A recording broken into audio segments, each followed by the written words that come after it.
Hello friends, வணக்கம். எல்லாரும் எப்படி இருக்கீங்க? நிறைய பேருக்கு பார்த்தீங்கன்னா கண்களுக்கு கீழே கருவளையம் அதிகமாக இருக்கும். இதனால் அவங்க கண்கள் பார்த்தீங்கன்னா ரொம்பவே சோர்வாக பொலிவிழந்து காணப்படும். இரும்புச்சத்து, விட்டமின் ஏ, இ, கால்சியம் இந்த மாதிரி குறைபாடாக இருக்கலாம். அப்படி இல்லைன்னா அதிக வேலை, தூக்கமின்மை, அசதி இந்த மாதிரி காரணமாக கூட இருக்கலாம். காரணம் எதுவாக இருந்தாலும் பரவாயில்லை, நம்ம ஈஸியாக இயற்கையான முறையில் சரி செய்யலாம். இப்போ இதுக்கு தேவையான பொருள் என்னன்னு பார்த்தீங்கன்னா, நான் 4 திராட்சை பழம் எடுத்திருக்கேன். கருப்பு திராட்சை, பன்னீர் திராட்சை எதுவாக இருந்தாலும் எடுத்துக்கலாம் தாராளமாக. ஆனால் பச்சை திராட்சை மட்டும் வேண்டாம். இப்போ ஒரு சுத்தமான கண்ணாடி பவுலில் ஒரு சல்லடையை வச்சு இந்த 4 திராட்சையும் பிழிஞ்சு அதோட சாறை மட்டும் எடுத்துக்கிறேன். நீங்கள் காட்டன் துணி இருந்துச்சுன்னா அதில் கூட புழிஞ்சு அதோட சாறை மட்டும் தாராளமாக எடுத்துக்கலாம். திராட்சையில் விட்டமின் சி அதிகமாக இருக்குது, ஆன்டி ஆக்சிடென்ட் நிறைய இருக்குது. இது நம்ம சருமத்துக்கு ரொம்பவே நல்லது. அதிகமான அடர் கருப்பு எல்லாத்தையும் நீக்கக்கூடியது.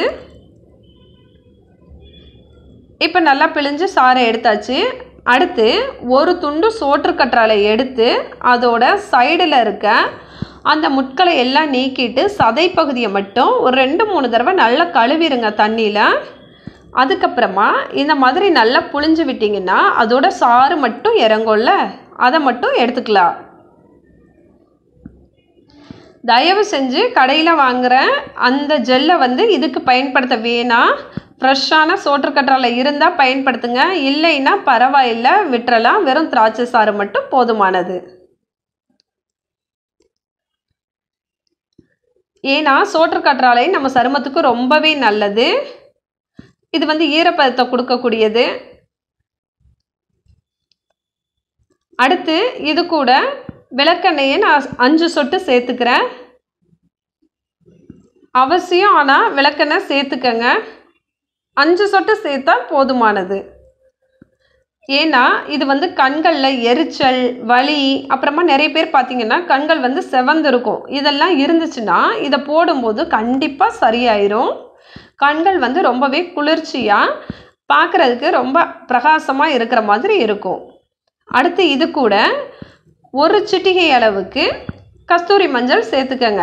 உங்ககிட்ட கஸ்தூரி மஞ்சள் இல்லைன்னா பரவாயில்லை, வேறு மஞ்சத்தூள் இருந்தால் கூட தாராளமாக நீங்கள் சேர்த்துக்கலாம்.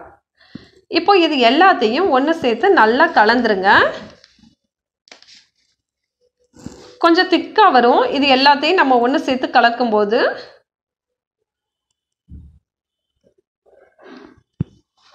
இது உண்மையிலேயே ரொம்பவே நல்லா இருக்குது, நல்ல ரிசல்ட்டு தருது. இதை நீங்கள் கண்களுக்கு கீழே தான் போடணும்னு கிடையாது, உங்கள் முகம் ஃபுல்லாக கூட போடலாம். அப்படி இல்லைன்னா வாயை சுற்றி நிறைய பேருக்கு கருப்பு இருக்கும்ல, அதுக்கு கூட போடலாம். ஹைப்பர் பிக்மெண்டேஷன், மங்கு இந்த மாதிரி நிறைய பிரச்சனை இருக்கும் முகத்தில், அதுக்கெல்லாம் போட்டிங்கன்னா கூட ரொம்பவே பிரகாசமாக இருக்கும். இது கண்கள்னு கிடையாது, முகம், கழுத்து பகுதி எல்லா இடத்துலையும் தாராளமாக போடலாம். இதை இப்படியே போடுறத விட 2 காட்டன் துணி எடுத்துக்கோங்க. ஆனால் வெள்ளை துணியாக தான் இருக்கணும். சுத்தமான காட்டன் துணி எடுத்து நல்லா கழுவி காய வச்சு எடுத்துக்கோங்க. அதை நாம் ரெடி பண்ணி வச்சுருக்க இந்த ரெமெடியில் அப்படியே போட்டுருங்க. நல்லா ஊறட்டும். ஒரு அரை மணி நேரம் கழித்து அதை எடுத்து திரும்பவும் கண்கள் மேலே போடலாம். அரை மணி நேரம் ஆயிடுச்சு.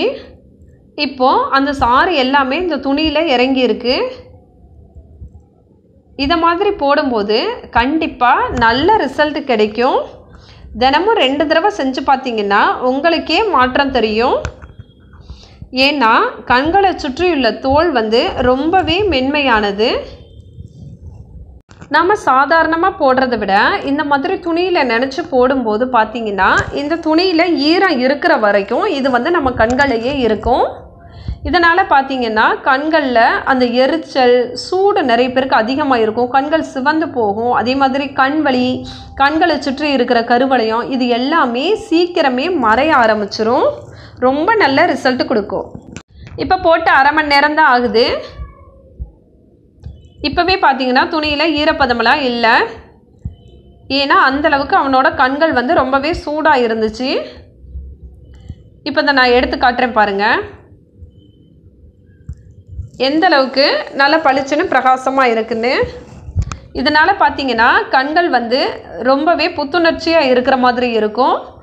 அதே மாதிரி அந்த எரிச்சல், சூடு, வலி இது எல்லாமே சரியாயிரும். கண்களுக்கு ரொம்ப நல்லது, எந்த பாதிப்பையும் ஏற்படுத்தாது, கண்களுக்கு நல்ல குளிர்ச்சியை தரக்கூடியது. ஒரு தடவையிலேயே நல்ல மாற்றம் தெரியுது. அதிகமான சிந்தனை, மன உளைச்சல், அப்புறமா வெயிலில் வெளியில் செல்வது, இந்த மாதிரி பல பிரச்சனையால் கண்கள் ரொம்பவே பாதிக்கும். எப்போவுமே வெயிலில் வெளியில் போயிட்டு வந்தீங்கன்னா வந்ததுக்கப்புறம் ஒரு பக்கெட்டில் தண்ணியை வச்சு கண்களை நல்லா அந்த குளிர்ந்த நீரில் கழுவுனீங்கன்னா போதும், கண்கள் ரொம்பவே பிரகாசமாக இருக்கும். அப்புறமா நிறைய தண்ணி குடிங்க, கேரட் நிறைய சாப்பிடுங்க, ஆரோக்கியமான உணவுகளை எடுத்துக்கோங்க. இந்த ரெமெடியை ட்ரை பண்ணுங்கள், ஒளிரும் கண்களை பெறுங்கள். இந்த வீடியோ உங்களுக்கு பிடிச்சிருந்துச்சுன்னா ப்ளீஸ் லைக் பண்ணுங்கள், ஷேர் பண்ணுங்கள், சப்ஸ்கிரைப் பண்ணுங்கள், சப்போர்ட் பண்ணுங்கள். தேங்க்யூ.